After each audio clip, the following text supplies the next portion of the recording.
ஜெயலலிதா இருந்தபோது நாங்கள் பூஜ்ஜியமாக மட்டுமே இருந்தோம் என அமைச்சர் சி.வி. சண்முகம் பேசியிருப்பது பரபரப்பை ஏற்படுத்தியுள்ளது. ஜெயலலிதா தான் அனைத்தையும் பார்த்து கொண்டார், நாங்கள் ஜீரோவாக தான் இருந்தோம் என்றும் சி.வி. சண்முகம் கூறியுள்ளார். ஜல்லிக்கட்டு பிரச்சினையை போல் மாட்டிறைச்சி விவகாரத்தையும் தமிழக அரசு சிறப்பாக கையாளும் எனவும் சி.வி. சண்முகம் தெரிவித்துள்ளார். மக்களின் உணர்வுக்கு மதிப்பளித்து மாட்டிறைச்சி தடை சட்டத்தை மத்திய அரசு திரும்ப பெறும் என்றும் அவர் நம்பிக்கை தெரிவித்துள்ளார்.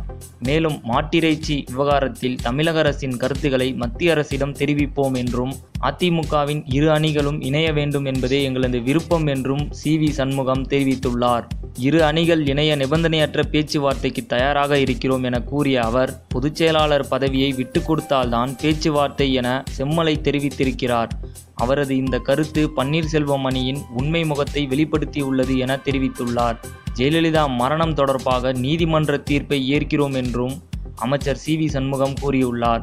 ஜெயலலிதா இருந்தபோது அமைச்சர்கள் நாங்கள் அனைவரும் பூஜ்ஜியமாகத்தான் இருந்தோம், ஜெயலலிதா தான் அனைத்தையும் பார்த்து கொண்டார் என்றும் அமைச்சர் சி.வி. சண்முகம் தெரிவித்துள்ளார்.